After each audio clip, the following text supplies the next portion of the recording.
ಬೆಂಗಳೂರಿನ ಚಿಕ್ಕಪೇಟೆಯಲ್ಲಿ ಮತ್ತೆ ಅಗ್ನಿ ಅವಘಡ. ಜಾಲಿ ಮೊಹಲ್ಲಾದ ಗುಜರಿ ಅಂಗಡಿಯಲ್ಲಿ ಬೆಂಕಿ.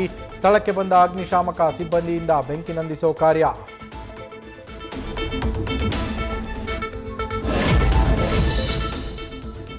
ದಾವಣಗೆರೆ ದಕ್ಷಿಣ ಬೈ ಎಲೆಕ್ಷನ್ ಟಿಕೆಟ್ಗೆ ಕಾಂಗ್ರೆಸ್ ಸಚಿವರಲ್ಲೇ ಜಟಾಪಟಿ. ಸಚಿವ ಜಮೀರ್ ಅಹಮದ್ ಖಾನ್, ಎಸ್ಎಸ್ ಮಲ್ಲಿಕಾರ್ಜುನ್ ನಡುವೆ ಫೈಟ್.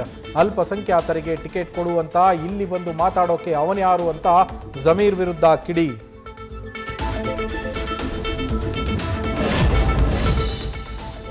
ಖಾಸಗಿ ಶಾಲೆ ಹಾಸ್ಟೆಲ್ನಲ್ಲಿ ಒಬ್ಬನ ಕೊಂದು 7 ಜನರಿಗೆ ಹಲ್ಲೆ ಮಾಡಿದ ಕೇಸ್.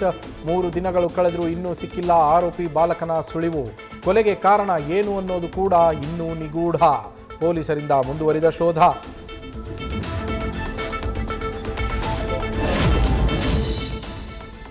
ಸರ್ಕಾರಿ ಆಸ್ಪತ್ರೆಗಳಲ್ಲಿ ಔಷಧಿ ಕೊರತೆಯಾದರೆ ವೈದ್ಯಾಧಿಕಾರಿಗಳೇ ಹೊಣೆ. ಆರೋಗ್ಯ ಇಲಾಖೆಯಿಂದ ಖಡಕ್ ವಾರ್ನಿಂಗ್.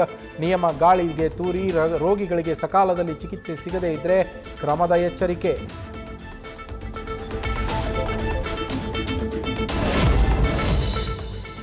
ರೋಗಿಗಳನ್ನು ಕರೆದೊಯ್ಯುವ ಆಂಬ್ಯುಲೆನ್ಸ್ನಲ್ಲಿ ಸಾರ್ವಜನಿಕರಿಗೆ ಡ್ರಾಪ್. ಹಣ ತಗೊಂಡು ದಿನವೂ ಡ್ರಾಪ್ ಮಾಡೋ ಗದಗ ಜಿಮ್ಸ್ ಆಸ್ಪತ್ರೆಯ ಆಂಬ್ಯುಲೆನ್ಸ್ ಚಾಲಕರು. ಆರೋಗ್ಯ ಇಲಾಖೆ ನಿರ್ಲಕ್ಷ್ಯಕ್ಕೆ ಸಾರ್ವಜನಿಕರ ಆಕ್ರೋಶ. ನ್ಯೂಸ್ ಫಸ್ಟ್ ನಿರ್ಭೀತಿಯಿಂದ ನಿಮ್ಮ ಪರವಾಗಿ.